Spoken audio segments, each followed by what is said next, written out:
Sahabat, kita bukanlah makhluk manusia dengan pengalaman spiritual.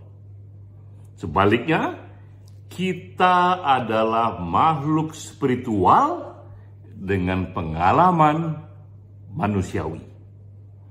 Ini pernyataan filosofis yang dikatakan oleh Pierre Teilhard de Chardin. Ia seorang teolog, juga seorang filsuf. Ia menyatakan ini ketika melihat manusia semakin terpolarisasi oleh pengalaman manusiawinya, terkotak-kotak berdasarkan perkumpulan agama. Dan ia mengatakan bahwa di balik semua perbedaan itu ada yang jauh lebih mendalam yang menyatukan manusia, karena kita adalah makhluk spiritual yang sama. Spirit dari Teilhard de Chardin inilah yang ingin kita gunakan untuk memasuki topik kita minggu ini, yaitu dialog antar agama, dialog antar iman, dan mengenang Johan Effendi, seorang tokoh pembaharu Muslim yang sejak tahun 70-an hingga akhir hayatnya ia banyak memperjuangkan dialog antar agama, dialog antar iman. Kini 50 tahun kemudian, bagaimana kita memberi perspektif baru bagi dialog antar iman ini, bagi dialog antar agama ini, sehingga ketika kita mengenang Johan Effendi, kita pun memberikan perspektif yang berbeda, tapi yang lebih sesuai dengan situasi zaman ini. Maka saya menyatakan di sini, sejak 50 tahun yang lalu, sejak Pak Johan pertama kali mencanangkan dialog antaragama, sudah ada setidaknya 5 fakta baru yang penting. Pertama adalah fakta ini riset dari kelompok yang independen, Adherents. Ia menyatakan bahwa kini sudah ada 4.300 agama. Jadi jumlah agama sekarang ini sudah minta ampun banyaknya, sudah ada 4.300. Jika kita berdialog agama secara global, maka pesertanya ada 4.300 agama. Lalu fakta kedua adalah ini hasil riset dari lembaga Pew Research Center tahun 2012. Lembaga ini membuat ranking agama berdasarkan jumlah penganutnya. Yang terbanyak memang Kristen, kedua Muslim, ketiga yang terbanyak adalah komunitas non-agama. Jadi melebihi Hindu, melebihi penganut Buddha, komunitas penganut non-agama ini nomor 3. Melampaui Hindu, melampaui Buddha. Jumlah mereka itu nomor 3 kini, dan kelompok ini adalah kelompok yang beragam sekali untuk banyak sekali jenis keyakinan. Salah satunya termasuk adalah mereka yang tetap meyakini spiritualitas tapi tidak berafiliasi pada satu agama manapun. Ini fakta ketiga yang juga cukup mencengangkan. Hasil riset yang menunjukkan bahwa top 10 negara paling bahagia, mayoritas penduduknya menganggap agama tak lagi terlalu penting. Di tahun 2012, PBB menciptakan satu cara baru mengukur kemajuan sebuah negara. Negara sekarang ini dianggap maju tak lagi hanya dilihat dari ekonominya, tak lagi dilihat dari pendidikan warga negaranya atau kesehatan warga negaranya, tapi juga dari kebahagiaan warga negaranya. Karena tak terlalu signifikan negara itu maju jika warganya tidak berbahagia. Karena itulah PBB menyiptakan World Happiness Index dan terpilihlah itu 10 negara yang dianggap paling bahagia, antara lain Finlandia, Denmark, Switzerland, Ireland, Norway, Netherlands, Swedia, New Zealand, Austria, Luxembourg. Inilah 10 negara yang dianggap paling bahagia itu. Pada saat yang sama, Gallup Poll di tahun 2009 juga mengukur tingkat keyakinan warga negara atas agama. Seberapa agama itu dianggap penting atau tidak penting. Maka terdapatlah itu satu spektrum negara.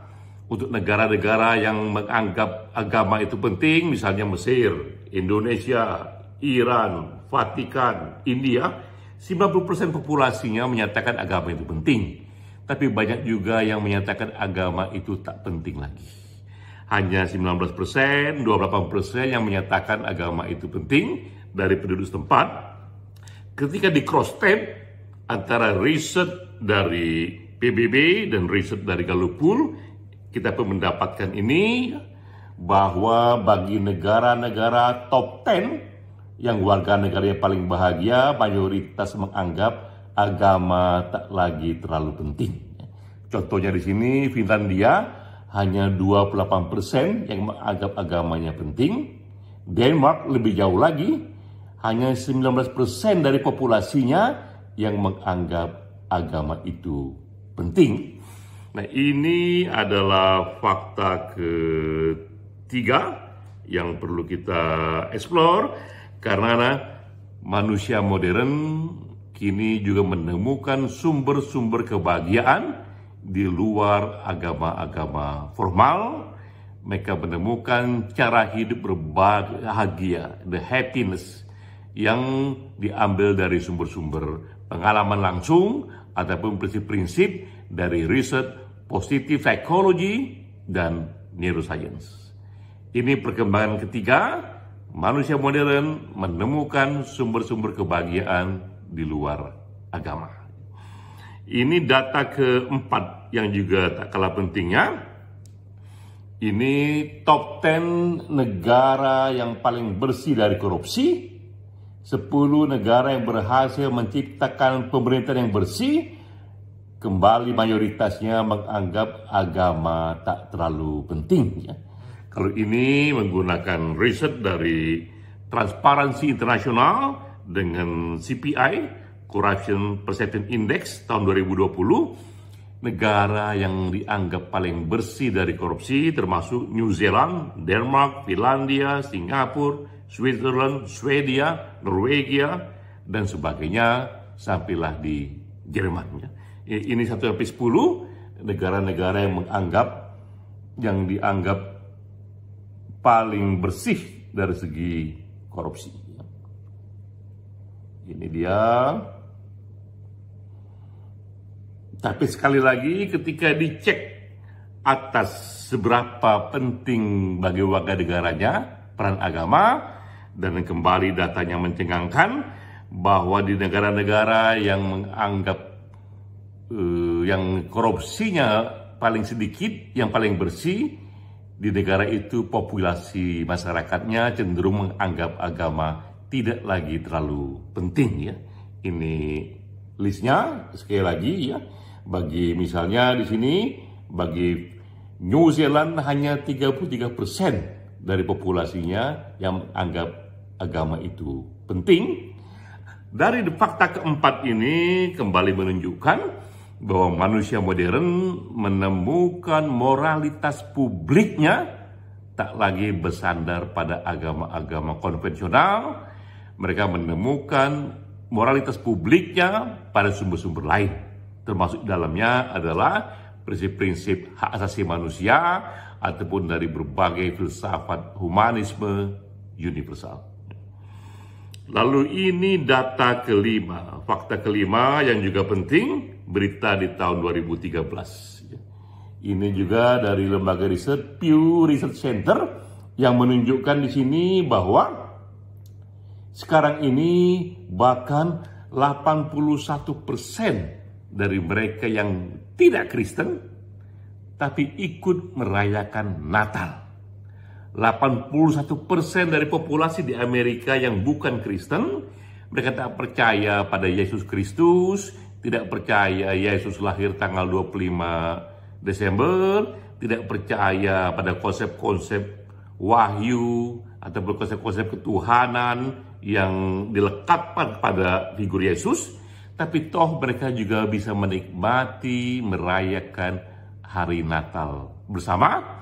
Dan ini menunjukkan bahwa mereka yang tak meyakini agama apapun tetap membuka diri, ikut menikmati ritual-ritual, suasana, kedalaman, keagamaan yang diberikan agama Kristen.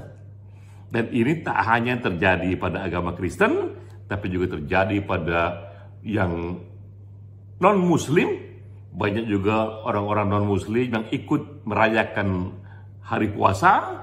Banyak juga mereka yang non-Hindu, tak percaya agama Hindu, tapi ikut menikmati kisah-kisah Mahabharata, kisah-kisah wayang. Ini fakta kelima datangnya satu suasana agama yang baru. Dari 5 ini, apa yang kita dapatkan? Yang kita dapatkan adalah dalam 50 tahun terakhir ini terjadi pergeseran yang cukup signifikan, yaitu lahirnya komunitas individu yang tak lagi melihat agama sebagai satu kebenaran mutlak, tapi melihat agama sebagai kekayaan kultural milik bersama.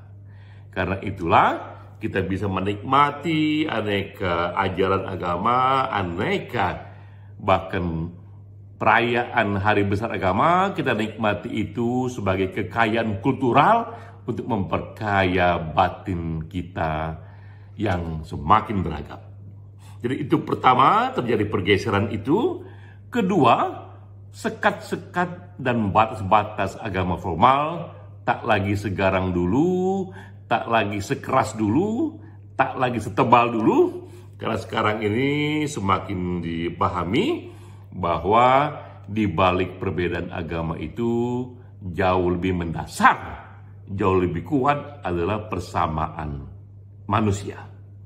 Telah datang ilmu neuroscience, telah datang positif psikologi, dan neuroscience bisa melihat banyak hal bahwa dalam saraf manusia, bahkan sejak bayi, tak ada itu cetakan atau DNA yang mengatakan ini DNA Muslim, ini DNA Hindu, ini DNA Kristen, ini DNA Buddha. Tak ada itu. Clear bahwa dalam saraf manusia, DNA manusia, jantung manusia, hati manusia, tak ada cetakan biru agama itu.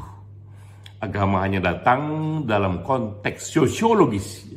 Ketika seseorang dilahirkan dari keluarga yang Hindu, katakanlah, dalam masyarakat yang majoritinya Hindu, maka 95% ia menjadi Hindu. Demikian pula ketika bayi itu lahir di negara yang keluarganya itu Kristen, dalam masyarakat yang Kristen, 95% ia pun menjadi Kristen. Hal yang sama jika ia lahir dari orang tua yang Muslim, dalam masyarakat yang Muslim, 90% ia pun menjadi Muslim. Jadi seseorang menganut agama formal tertentu lebih karena cetakan sosiologisnya, bukan cetakan yang lebih jauh seperti cetakan DNA, gen, ataupun saraf-saraf yang ia bawa sejak bayi.